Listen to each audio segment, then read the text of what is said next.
இத நல்லா மனசு வச்சுக்கோங்க. முதல்ல இருந்து நான் சொல்றேன், கடைசி வரை சொல்லுவேன். இதை நீங்க எழுதி வச்சுக்கோங்க. எப்போ உங்களுக்கு கோபம் வரும்னா, உங்க மேன்மையை இழப்பதாக நீங்கள் எண்ணுகிற இடத்துல எல்லாம் உங்களுக்கு கோபம் வரும். அல்லேலூயா. எத்தனை பேருக்கு புரியுது?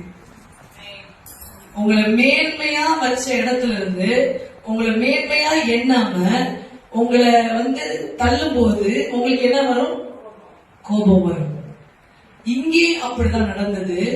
காயின் ஆபேல் 2 பேரும் காணிக்கை வைக்கும் போது ஆபேலின் காணிக்கை அங்கீகரிக்கப்பட்டது, காயின் காணிக்கை தள்ளப்பட்டது.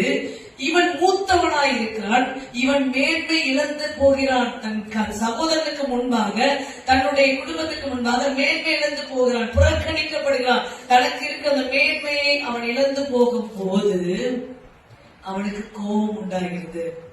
அல்லேலூயா. சரிங்களா? அதனால ஆண்டவர் கேட்கிறாரு, நீ நன்மை செஞ்சா உனக்கு மேன்மை கிடைச்சிருக்குமே. அல்லேலூயா. ஆனா நீ எனக்கு தீமை செஞ்சுட்டு மேன்மை வேணும்னு கேக்குறியே, உடனே நான் உயர்த்தணும்னு கேக்குறியே. அல்லேலூயா. எத்தனை பேருக்கு விளங்குச்சு?